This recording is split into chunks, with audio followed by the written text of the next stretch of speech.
बार का एक्सी में ये क्वेश्चन आया था जो कि बहुत आसान लेवल का क्वेश्चन था। इसको हम इजी कैटेगरी में देंगे, ठीक है। लेकिन कन्फ्यूज़न ये सब क्रिएट कर देता है, ठीक है। वेंडर वाली क्वेश्चन ऑफ स्टेट दे दिया, ये इतना लंबा कर दिया। डायरेक्ट चाहे तो वो ये भी पूछ सकता था, ठीक है। अब इसका डिटेल थोड़ा बता देते हैं कैसे होगा। देखो, स्टेट पोस्टुलेट क्या कहता है कि किसी भी सिंपल कंप्रेसिबल सिस्टम का स्टेट को हम लोग दो इंडिपेंडेंट इंटेंसिव प्रॉपर्टीज़ के टर्म में डिफाइन कर सकते हैं, ठीक है। द स्टेट ऑफ, तो स्टेट पोस्टुलेट क्या कहता है कि state of any simple incompressible system, ठीक है, मतलब किसी भी सिस्टम, ये सिंपल इनकम्प्रेसिबल सिस्टम मतलब होता है कि सिस्टम के अंदर कोई भी इलेक्ट्रिकल, मैग्नेटिक या फिर सरफेस टेंशन वगैरह का कोई इफेक्ट नहीं है, तो उसको सिंपल कंप्रेसिबल सिस्टम कहते हैं, ठीक है।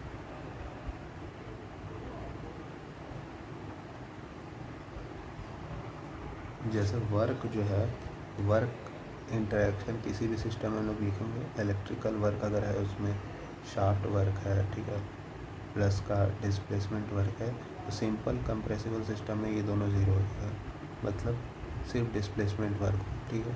बस किसी भी सिंपल इनकम्प्रेसिबल सिस्टम का, सिंपल इनकम्प्रेसिबल नहीं, सिंपल कंप्रेसिबल, ठीक है, किसी भी सिंपल कंप्रेसिबल सिस्टम का स्टेट जो है दो इंडिपेंडेंट इंटेंसिव प्रॉपर्टीज के टर्म में डिफाइन किया जा सकता है, ठीक है। जैसे इंटरनल एनर्जी है, इसका स्टेट को हम लोग किसी दो इंडिपेंडेंट इंटेंसिव प्रॉपर्टीज के टर्म में डिफाइन कर सकते हैं। जैसे इंट्रोपी किसी दो इंडिपेंडेंट इंटेंसिव प्रॉपर्टीज के टर्म में डिफाइन कर सकते हैं, ठीक है। तो अब सवाल उठता है कि इंडिपेंडेंट इंटेंसिव प्रॉपर्टीज क्या है। तो प्रेशर और टेम्परेचर क्या इंडिपेंडेंट इंटेंसिव प्रॉपर्टीज है। तो देखो यहाँ पे टीएस डायग्राम में देखो,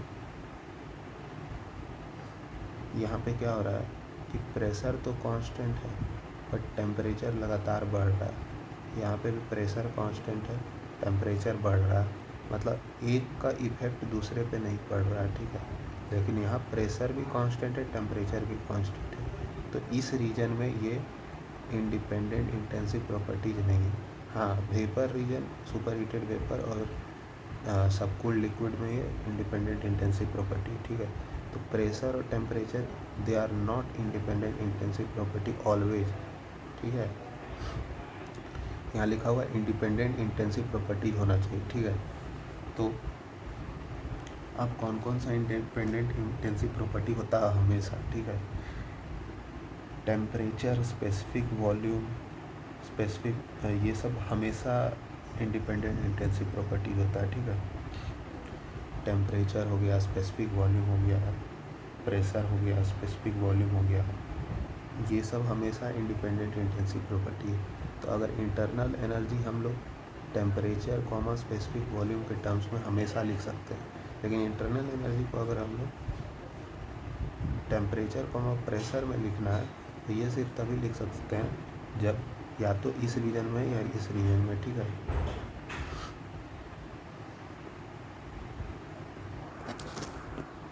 अब एक मैथमेटिक्स का रूल है, ठीक है। ये फर्स्ट ईयर इंजीनियरिंग में पढ़ते हैं कि अगर x कोई वेरिएबल है तो x को अगर हम लोग दो इंडिपेंडेंट वेरिएबल के फॉर्म में लिख सकते हैं, तो मान लो ये वाई जेड क्या है, इंडिपेंडेंट इंटेंसिव वेरिएबल, ठीक है, इंडिपेंडेंट वेरिएबल, ठीक है। उसी तरह वाई है, ठीक है, वाई को अगर हम लोग दो इंडिपेंडेंट वेरिएबल के टर्म में लिखें, ठीक है, तो एक रिलेशन है जिसको कहते हैं साइक्लिक रिलेशन, ठीक है।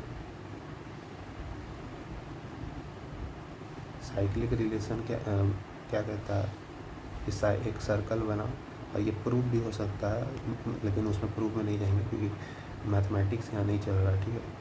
मतलब मैथमेटिकल इंजीनियरिंग मैथमेटिक्स में ये बेसिक चीज़ है, ठीक है। यहाँ देखो एक्स बनाओ, वाई बनाओ, जेड बनाओ, ठीक है, एक्स वाई जेड। ठीक है, अब देखो क्या रिलेशन है कि एक्स का वाई के रिस्पेक्ट में डिफरेंशिएशन कीपिंग जेड कांस्टेंट, तो del X by del Y keeping Z constant.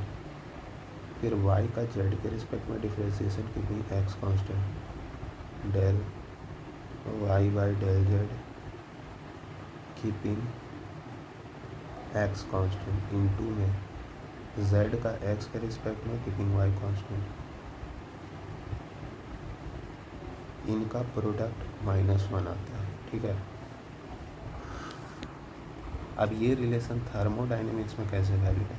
तो थर्मोडाइनमिक्स में भी हम लोग कहें ना, अब जैसे इसको थर्मोडाइनमिक्स में लगाना है तो देखो यहाँ पे मेरा वेरिएबल कौन कौन सा है, we T P P V T T P V, मतलब प्रेशर वॉल्यूम और टेम्परेचर। और अभी हम लोग बात किए हैं कि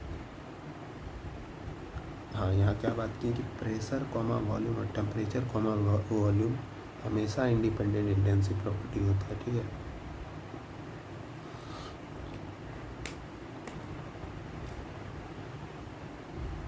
तो हम लोग ऐसा लिख सकते हैं ना, प्रेशर को टेम्परेचर कॉमा वॉल्यूम के टर्म्स में लिख सकते हैं, क्योंकि टेम्परेचर और वॉल्यूम हमेशा इंडिपेंडेंट इंटेंसिव प्रॉपर्टी है। ठीक है, या फिर टेम्परेचर को प्रेशर या वॉल्यूम के टर्म्स में लिख सकते हैं, किसी को भी किसी के टर्म्स में लिख सकते हैं, हम इसको पकड़ के चलते हैं। ठीक है, अब इसके लिए साइक्लिक रिलेशन लिखे, तो पहला प्रेशर, फिर टेम्परेचर, फिर वॉल्यूम।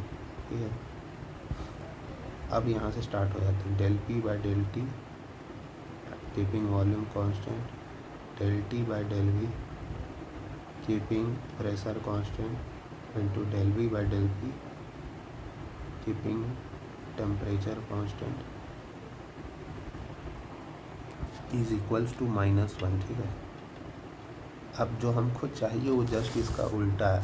ठीक है, तो जस्ट इसका रेसिप्रोकल ले लेंगे तो -1 ही आएगा, तो इसलिए बेहतर होता था कि टेम्परेचर को प्रेशर कॉमा वॉल्यूम में लिखते। ठीक है, तो हमको डायरेक्ट टू रिजल्ट निकल जाता है। हालांकि यहाँ से भी कोई दिक्कत नहीं है, temperature is equals to temperature is a function of pressure comma volume. अब यहाँ टेम्परेचर लिखें, यहाँ प्रेशर लिखें, यहाँ वॉल्यूम लिखें, तो del T by del P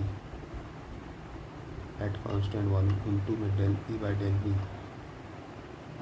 at constant temperature into में del V by del T at constant pressure. ये डायरेक्ट आ जाएगा -1। यही चीज़ हमको चाहिए था, del T by del P at constant volume. हाँ ठीक है, और del P by del V at constant temperature, और del V by del P del V by del T at constant pressure. और पहले वाले रिलेशन से भी कोई दिक्कत नहीं था, बस इसका जस्ट उल्टा आ रहा था। ठीक है, इक्वल्स टू -1, रेसिप्रोकल ले लेते तो वही आ जाता। तो इसका करेक्ट आंसर -1 है। ये बस ऐसे ही डराने के लिए दिया गया था। इतना बड़ा, बहुत सारा लोग इसको डिफ्रेंशिएट करने लगा होगा। ठीक है, करने लगे होंगे। ठीक है, टेम्परेचर को फिर प्रेशर को कांस्टेंट रख के, तो फिर इसमें बड़ा टाइम लग गया होगा। तो ये रिलेशन तो हमेशा वैलिड है, चाहे ये इक्वेशन लिखे चाहे कोई सा भी इक्वेशन लिखे। ठीक है, अब मान लो जैसे कोई ये रिजल्ट भूल गया, ठीक है, साइक्लिक रिलेशन वाला, तो इतना बड़ा रिलेशन लेने के बजाय वो सिंपल आइडियल गैस इक्वेशन ले ले, वेंडर वाली इक्वेशन लेने का क्या ज़रूरत है। ठीक है, क्योंकि रिलेशन तो आइडेंटिटी, ये तो हमेशा वैलिड है ना, आइडियल गैस इक्वेशन से वो निकाल ले। ठीक है, अब जैसे देखो पी वी बराबर MRT ले लिया, ठीक है, और उससे सब निकाल लिए। ठीक है, सिंपल एक इक्वेशन ले लिए जो प्रेशर वॉल्यूम और टेम्परेचर को कनेक्ट करता है। ठीक है, ये इतना बड़ा रिलेशन लेने का ज़रूरत नहीं है। ठीक है,